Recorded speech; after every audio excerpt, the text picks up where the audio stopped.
This week's show is sponsored by mancrates.com. Very simple sell for you. You're having a hard time coming up with a Father's Day gift for a significant other, for your dad, for your husband, for yourself that you got to put on a list. Go to mancrates.com/Eric, E-R-I-C-K, mancrates.com/Eric.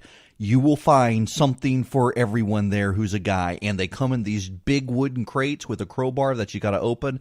They're awesome, from bar sets to knife sets to beer brewing sets to whiskey appreciation sets to hunting gifts to sports. Go to mancrates.com/Eric, E-R-I-C-K. 3, 2, 1, 0. All engine running. Liftoff. We have a liftoff. It is 10 after the hour. I am Eric Erickson. This is Atlanta's Evening News on WSB. The phone number is 404-872-0750, 1-800-WSB-TALK. Samantha Bee. Listen, there's a fundamental difference between Roseanne Barr and Samantha Bee, and it is not racism. And frankly, I'm seeing a lot of people saying, I can't tell you what Samantha Bee said. I cannot tell you, and if I said it was this particular word, your children in your car with you would be asking you what it was, and it's that bad. I'm not going to say it. It was preceded by the word feckless. The difference between Roseanne Barr and Samantha Bee's statements is not racism. Yes, one was calling a black lady an ape. Another one was calling a woman whose sin was putting a picture of her and her toddler on Instagram, calling her that word. So one was about gender, one was about race. Listen, those of you who are saying that it's a false equivalence to compare them, let me point this out to you. Samantha Bee's statement came from a team of writers delivered in an opening monologue on a nationally televised program before a live studio audience. Roseanne's was a late-night tweet while on Ambien. One was a random bit of babbling nuttery. The other one was a premeditated use of that word on national television, which frankly, in my mind, makes it, take the race element out of it, it's just as bad. You can say Roseanne's was racist. Yes, it was. The other was a premeditated act of using that word on a national television show before a live studio audience. Now, Samantha Bee has apologized. TBS won't fire her. They will not fire her like ABC fired Roseanne. I am really opposed to firing people for things they say. Being in the business I am, I should be opposed to it.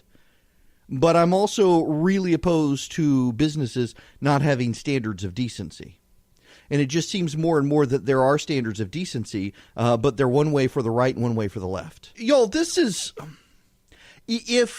If Donald Trump or any Republican were to go around and start calling Hillary Clinton that, or Elizabeth Warren, or Nancy Pelosi, or Chelsea Clinton,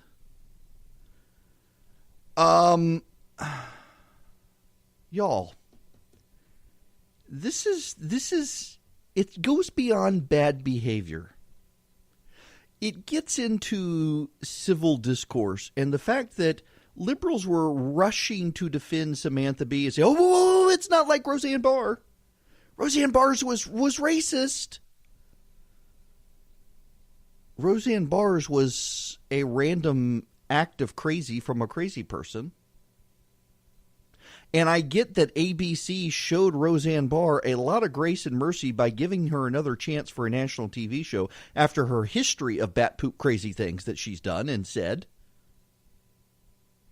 But, you know, you got Joy Reid at MSNBC. Now it turns out she photoshopped on her website John McCain, photoshopped as the shooter in Virginia several years ago. She has said a bunch of things that gay rights activists are opposed to. Nothing, by the way, that I find outside the mainstream, but for gay rights activists, they're appalling. A denunciation of gay marriage and whatnot. And now she claims that a hacker hacked her website. Everything that comes up that's inconvenient, she says a hacker hacked her website. It's not true. But the left is willing to give her a pass on this because she's on their team. They're willing to give Alec Baldwin a pass, a man who the mildest offensive thing he said was calling his daughter a rotten pig of some sort, videotape saying that to her, verbally abusing his child. And that's one of the mildest things he's ever said. He said all sorts of awful, offensive stuff. We know he said all sorts of homophobic comments and whatnot.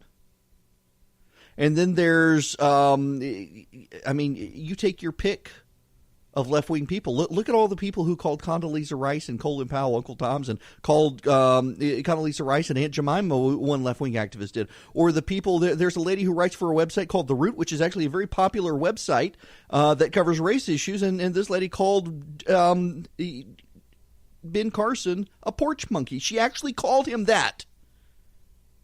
And the left is fine with this woman. The left is fine with the people insulting Condoleezza Rice. The left is fine with people insulting Colin Powell. The left is fine with all of these things. But they're upset with Roseanne Barr, and they're upset with her because she likes Donald Trump. Otherwise, they'd let it pass. And I want you to understand this. I don't think they should let any of it pass. It's not that I think Roseanne Barr should be excused and these others should be excused. No, I think you need to have a standard and you need to apply it fairly. And yes, you can say, well, TBS is not ABC. That's true, but the media treatment of this. I mean, remember there was that congressional aide, Elizabeth somebody, I can't even remember her name, on her private Facebook page. She criticized the way the President Obama's daughters were dressed at an official function. CNN went wall to wall with coverage of this girl, outing her camping out outside her parents' home in North Carolina, waiting to see her, demanding she be fired for a private statement on a private Facebook page. They demanded that she be fired. Here's Samantha Bee saying what she said. And all the people who were demanding that anonymous congressional staffer be fired are like, no, yeah, she should apologize, but that's it. Yes, she should apologize, and she did apologize, and good for her for apologizing. But let's not deny that there is a double standard, folks. Let's not deny that the media has a double standard. Look at the double standard in the school shootings. CNN gives a whole town hall to the gun activists at Parkland High School, but when they find out that the kids at the school in Texas all support the Second Amendment and wish someone had been there who could have shot the shooter, no, we're not going to give that school shooting any attention. These are all visible examples of a double standard the media denies exists, and it's harder and harder for the media to deny that the standards exist. Do I want Samantha Bee fired for what she said? No, not really. I'm glad she apologized. But I do want the media to stop treating her as some sort of morally credible voice on issues of the day, which they do all the time with her. Let me take a quick time out for a word for a very awesome sponsor whose glass I might have sitting next to me as I record this, and that would be Man Crates. So you'll listen. Whether you're getting gifts for yourself, you got to do a list for your family to give you something, or you're buying for your dad or someone else. The fact is that gift giving for guys, particularly guys who can buy stuff for themselves, is difficult, which is why I really like Man Crates. And for this Father's Day, you can get your dad, or put it on the list for yourself, something for your dad. There is like a whiskey appreciation crate or a knife making crate. They actually come in wooden crates with a crowbar for you to open. I got one from Man Crates a while back, and it was a personalized bar set. It had pint glasses for beer with my name on them. It had coasters with my name on it. It was really cool. Really like Man Crates. Have for a while. It is a great way to get a good gift for a guy. You can get special Father's Day discounts today at mancrates.com/Eric, E-R-I-C-K. It's a limited time offer. It's only for Father's Day. So go today. That's mancrates.com/Eric, E-R-I-C-K, mancrates.com/Eric, E-R-I-C-K. It's a good gift. You'll enjoy it for yourself, and whoever you get it for, they're going to enjoy it too.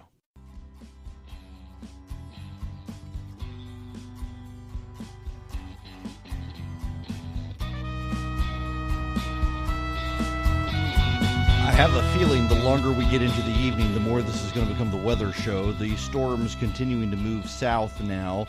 I mentioned, with the hands-free driving law going into effect July 1st, I have tried those mounts for cell phones that you can clip to like your air conditioning vent and whatnot. I have tried a number of them. They're all garbage. They are all the $10 ones, the $20, they're all garbage. I do not like them. I have tried them. I've got a Yukon, and they just don't work. And I was listening to a podcast. It's a technology podcast, and a guy named Marco, who is on the podcast, recommended a site called ProClip. And I ordered one because he and I have similar tastes on these sorts of things, and it's brilliant. I have finally found one of those hands-free mounts for a cell phone that is brilliant. This is not an ad. I'm just telling you because I mentioned it a couple weeks ago, and I've had a bunch of people ask where. ProClipUSA.com, and it's kind of neat because you buy two separate parts, and it's pricey. I'm going to warn you, it's pricey, but it's worth every penny. I think with this law going into effect, you buy a mount that is designed for your car, so you don't have to take pieces off your car. It slips into the seams in different cases and whatnot. It can clip into the air vent and expand. And once you buy the mount, then you buy a separate holder designed for your phone. And it just, the thing works. I'm very proud I discovered this. ProClipUSA.com is the website. When we come back, the tariffs and the trade war are coming.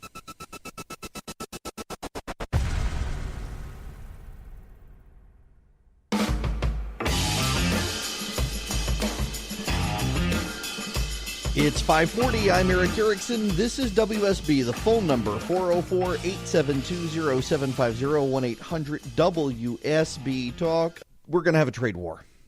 And what did the Dow Jones do today? Dow Jones Industrial Average, because, yes, that's what I thought. Down 251.94 points. Lost 1% of the market today. Why the tariffs? Trade war. So Canada is going to impose tariffs on U.S. exports. Europe is going to impose tariffs on U.S. exports. China is going to impose tariffs on U.S. exports. One of the things you need to understand is that other countries within the World Trade Organization take the lead of the United States and the European Union. Now, why is that? Well, because economically, these are two huge areas, more so even than China. So if the United States goes after an entity in the World Trade Organization where disputes on tariffs and whatnot are handled, other countries tend to pile on. And when the United States does it, but Europe does, as a single entity, not as individual nations, but as the single entity European Union does, well, other countries tend to follow Europe's lead. So when the United States and Europe are at loggerheads over something, if Europe decides to impose tariffs on the United States, well, guess what? You're going to get lots and lots of other countries doing the same thing.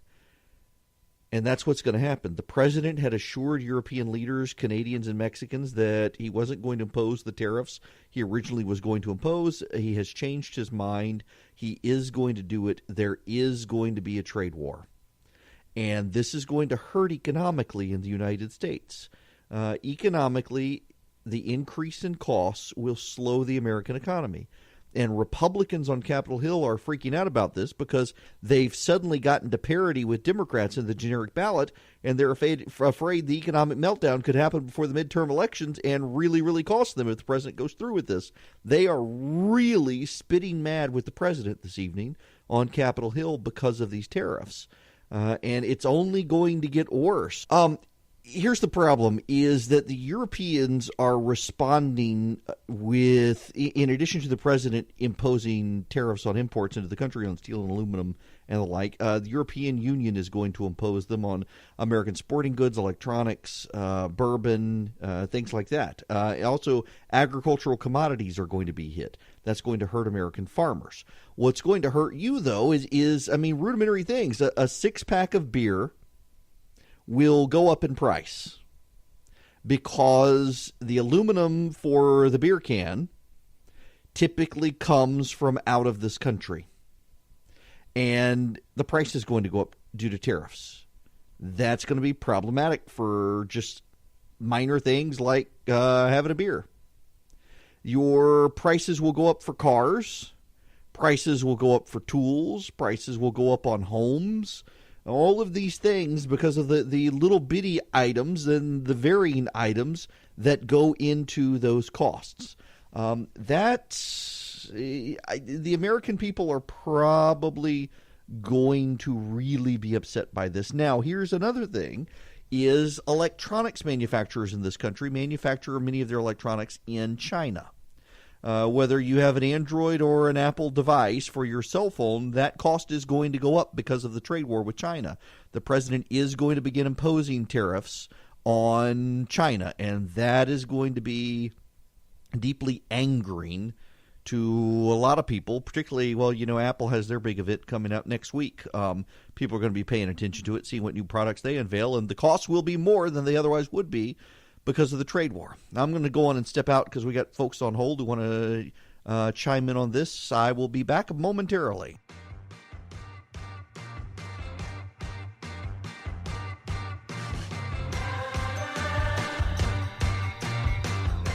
Now, Jeremiah, I can take your phone call. Sorry about that.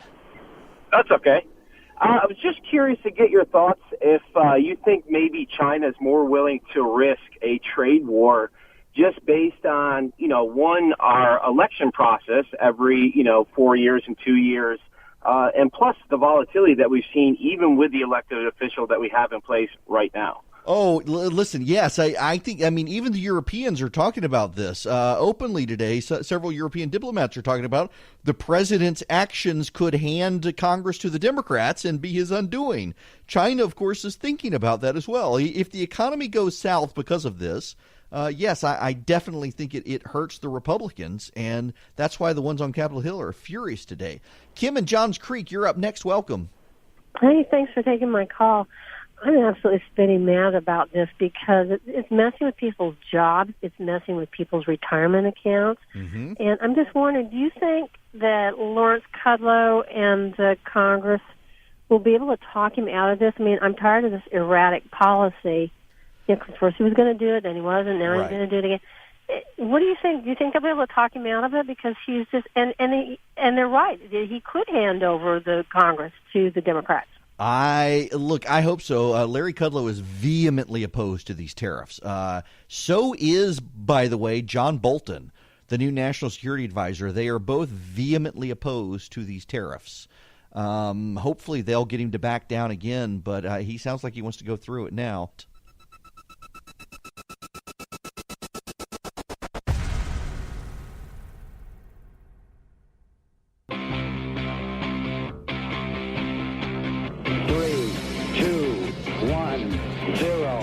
Engine running. Liftoff. We have a liftoff. It is 9 after the hour. I am Eric Erickson. This is WSB. The phone number 404-872-0750, 1-800-WSB Talk. I would like to move on now to the news of the day and the statement by Trey Gowdy everyone is missing. Now, listen, I got a lot of respect for the folks at the Federalist and some dear friends over there. They've gone after Trey Gowdy for claiming things that they say he hasn't seen. Gowdy saying there's no criminal investigation and there was no spy, there was an informant. And the Federalist saying that Gowdy hasn't actually seen all the documents. Gowdy's office has pushed back slightly, but his office says they're not quite sure what documents he did and did not see. Gowdy is maintaining, however, that this was an informant, not a spy. It is a play with words. Other people are saying, look, it was a counterintelligence investigation, not a criminal investigation. Therefore, it was a spy, not an informant. Who cares? The point that everyone is missing, the point that Democrats aren't paying attention to and Republicans are so up in arms over Gowdy dismissing the idea of a spy they're not paying attention to, is the point that must be made. And that is this, that this investigation has nothing to do with Donald Trump. Trey Gowdy has now said this. James Comey said it. No one paid attention to it when Comey said it. James Comey was asked, I believe it was on ABC with George Stephanopoulos in his long interview about his book. He was asked if there was anything in his mind that warranted the impeachment of the President of the United States. And Comey said no. There is nothing in his mind, based on the evidence that he knows of, there is nothing in his mind that warrants the impeachment of the President of the United States. Nothing, according to James Comey, a man who supposedly would know. And now you've got Trey Gowdy coming out. And Gowdy is coming out saying, look, guys, this investigation has nothing to do with Donald Trump. It has to do with individuals who were brought into the campaign to see if they were working with the Russians, unbeknownst to Donald Trump. Donald Trump himself asked that it be investigated, and that's what they're doing. And it appears it has nothing to do with the president, and the FBI knows this. And all this Republican obfuscation is distracting from that point that Trey Gowdy made that the left doesn't want to pick up on. That this is about Russians, it's not about President Trump. And that if the Russians did anything, it's pretty clear at this point that Donald Trump had no idea. Here's the thing, y'all. I have never believed that Donald Trump colluded with the Russians. I have always believed that this is an excuse the Democrats came up with to distract from the fact that Hillary Clinton's a terrible candidate. And more the evidence is showing that the Russians wanted to interfere in the election. The Russians wanted to play both sides against each other. And remember, all of the polling showed Donald Trump wasn't going to win. No one on the Trump campaign itself thought Donald Trump was going to win.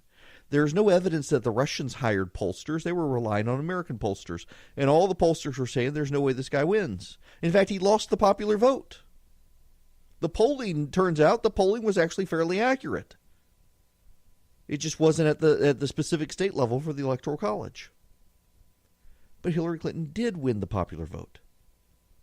And all the Russians wanted to do ultimately was to make it competitive for Trump, to give Hillary a run for her money because they didn't like Hillary. And what they did was they did not get embedded within the Trump campaign and guide the Trump campaign. There was a hack of the Democratic National Committee servers. They released that information to cause damage to Hillary's campaign. There were certain people at the periphery of the Trump campaign who were reaching out to WikiLeaks, seeing what they knew. They did not know, it appears, that WikiLeaks is an agent of the Russian government, which it is. They didn't know any of that. The president had no idea that Paul Manafort was working with Russian oligarchs, or that Carter Page may have ties. And by the way, they left the campaign. This entire thing is liberal fan fiction. So what is Bob Mueller looking at? Well, he is looking at whether or not Donald Trump fired James Comey because of the Russia investigation. The president came out today and said that he did not fire James Comey because of Russia. He fired James Comey for other things. But he himself, Donald J. Trump, told Lester Holt on NBC Nightly News that he fired James Comey because of Russia. He can't walk something back that was broadcast live on national television, or not live, but on the NBC Nightly News. He can't walk that back. They're just going to play that over and over and over. None of this, we would not be here right now had Donald Trump exercised some self-control and not fired James Comey. That is ultimately what's happened here. We would not be where we are right now had the president not fired James Comey.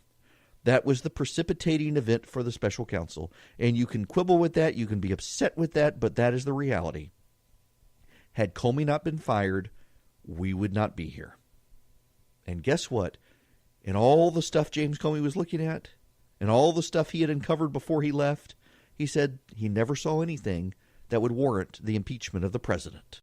Let me take a quick time out for a word for a very awesome sponsor whose glass I might have sitting next to me as I record this, and that would be Man Crates. So you'll listen. Whether you're getting gifts for yourself, you got to like do a list for your family to give you something, or you're buying for your dad or someone else.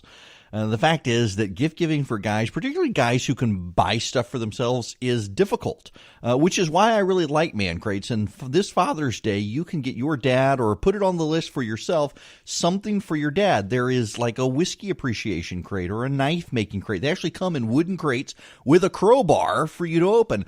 I got one from Man Crates a while back, and it was a personalized bar set. It had pint glasses for beer with my name on them. It had coasters with my name on it. It was really cool. Really like Man Crates. Have for a while. It is a great way to get a good gift for a guy. You can get special Father's Day discounts today at mancrates.com/Eric, E-R-I-C-K. It's a limited time offer. It's only for Father's Day. So go today. That's mancrates.com/Eric, E-R-I-C-K, mancrates.com/Eric, E-R-I-C-K. It's a good gift. You'll enjoy it for yourself, and whoever you get it for, they're going to enjoy it too.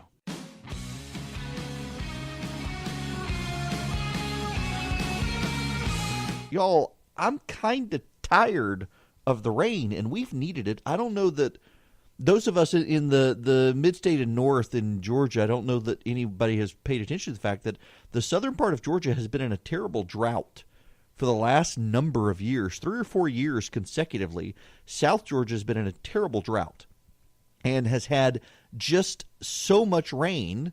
And the problem is, while the drought is being relieved and the groundwater table is rising, it's bad this year because the crops are now starting to rot in the fields. They planted peanuts, wheat, and corn. They're all starting to rot in the fields because they've had so much rain down there. It was really, really hard for farmers for a number of years because of the drought down there, the irrigation costs. And now it's hard because of all the rain they've gotten. It's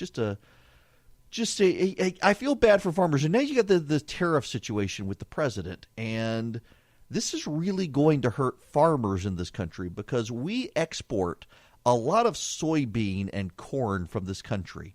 And China and elsewhere, that's what they're going to impose tariffs on. They're going to impose tariffs, and it's going to make it harder for our farmers. The European Union farmers are seeing this, and they are rejoicing because they're going to cut into American farmers' share of the imports in China. And that's bad. This whole tariff thing is a crazy, terrible economic policy, and I wish they could get the president to back down, but he sounds like he's going to go through with it, which is a loss for the American farmer and the American consumer.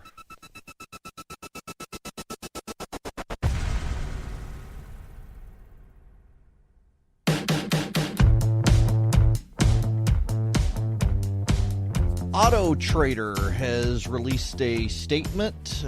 Thank you to those who reached out regarding our sponsorship of Full Frontal. The comments expressed by Samantha Bee were offensive and unacceptable and do not reflect the views of our company. As a result, we have suspended our sponsorship of Full Frontal with Samantha Bee.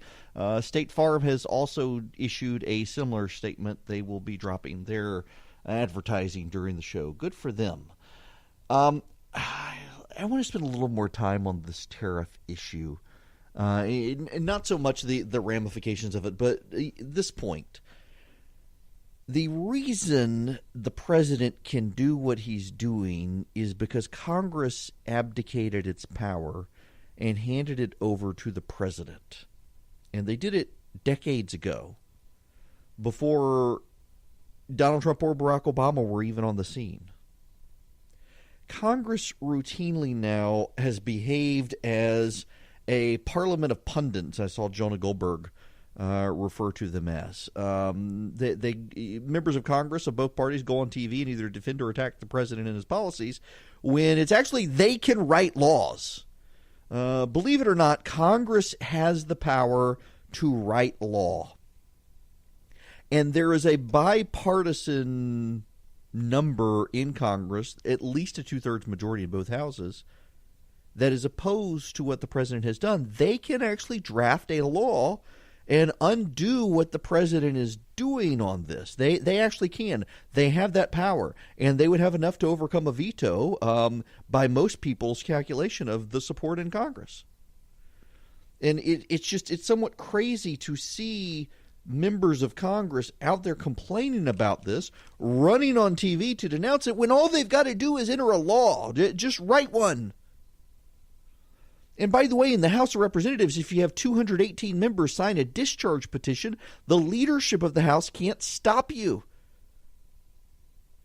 You heard me. Yes, the leadership in Congress cannot, in the House of Representatives, cannot stop people from bringing legislation to the floor if they have 218 people sign what's called a discharge petition. There are 218 people who would sign a discharge petition to stop this trade war.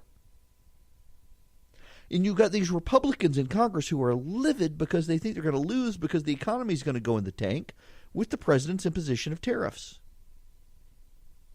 They should do their job. What does Congress do anymore? I'm not exactly sure, other than fight about whether or not the Russians stole the election. It's nonsensical and an abdication of their responsibility. 404-872-0750, 1-800 WSB Talk. Those are the numbers. I don't want to spend any more time on the tariffs. It's aggravating. Let me spend a moment here on Dinesh D'Souza, though. I'm not a fan of Dinesh D'Souza's, and I can tell you it was when I was in college. I might have been a senior at Mercer, and I went to a Young America Foundation conference in Atlanta. And it was one of those where you didn't have to pay anything. As a poor college student, you got to go up there, stay in a hotel room. They covered all the costs. It was all a bunch of college kids, underage, and yet there was plenty of alcohol to go around for all the college kids. Dinesh D'Souza, Laura Ingraham was a speaker, and Dinesh D'Souza was a speaker.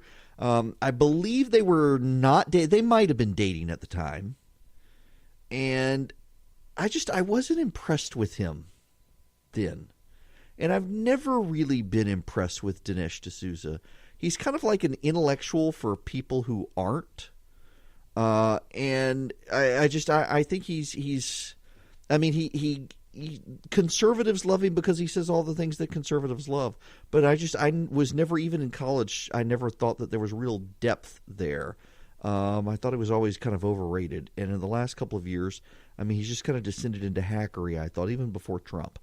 So I've never really been a big fan of his. And he pled guilty to a campaign finance violation. And President Trump has decided to pardon him. And the president has every right to pardon whoever he wants to write. It is a constitutional power of the president. I'm not disputing it at all. I just think it kind of demeans it to give Dinesh D'Souza a pardon when he pled guilty. He admitted his guilt. He said he shouldn't have done it, and now today is on Twitter celebrating it as if this is payback to the prosecutor who went after him. And I find the whole thing distasteful. But then, I mean, y'all know going into this, I've never been a D'Souza fan. It has nothing to do with his support of the president, because I wasn't a fan of Dinesh D'Souza's going back all the way to college in the 90s. I've just always thought it was, I mean, and I don't see myself as some sort of leading light or brilliant talent, but I've never seen him as one either. The president now says he wants to pardon Rod Blagojevich, the corrupt governor or former governor of Illinois, and also Martha Stewart. Pardon Martha Stewart. There's one. I think Martha Stewart going to jail was nonsensical. I think it was an abuse of power by the prosecutor to send Martha Stewart to jail. However, she did learn how to fold a towel better and fold laundry. And my wife and I used the Martha Stewart prison method for folding clothes, and it's fantastic. You can go to YouTube and find the video of how she learned to fold clothes in prison. Had she not gone to prison, my clothes would not be folded as nicely as they are. So something good came out of her going to prison, but it was ridiculous that she ever had to go. The Blagojevich, though, he's a crook. Don't pardon that guy. He's bad news, Mr. President.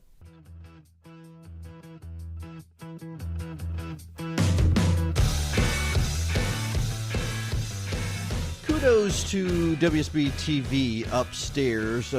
Justin Wilson has this story up in Twiggs County, which is down in Middle Georgia. If you head to Savannah, go down to Macon, get on I-16. The county you come to after you leave Macon is Twiggs County. And a couple down there is facing charges, misdemeanor charges. They've had their son taken away. There may actually be jail time now. Because their son has severe seizures and they let him smoke marijuana, which stopped the seizures. And the child has been taken into custody. Their son's 15 years old. His name is David. And he's in DFACS has taken the kid. These are problematic. First of all, I've got several friends of mine who are actively involved in epilepsy research in this country, and one of their frustrations with the medical marijuana story is that there are drugs that can help fight epilepsy, but it can take a very long time to find them. It can take 16, 17 years of trying your child on different medicines to find one that works without having to go the medical marijuana route.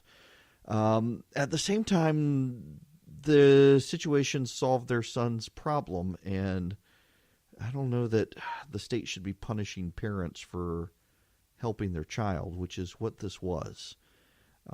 I see where the trend lines are in this country on the medical marijuana issue, and I do wonder why this couple wasn't able to get their son the cannabis oil that is legal in the state of Georgia.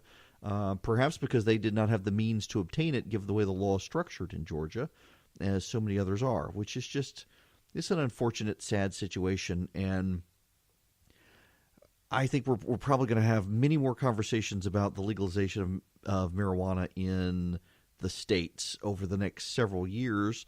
All the warnings in Colorado and stuff, some of them have happened, and a lot of the media has ignored them, but not all of them have happened.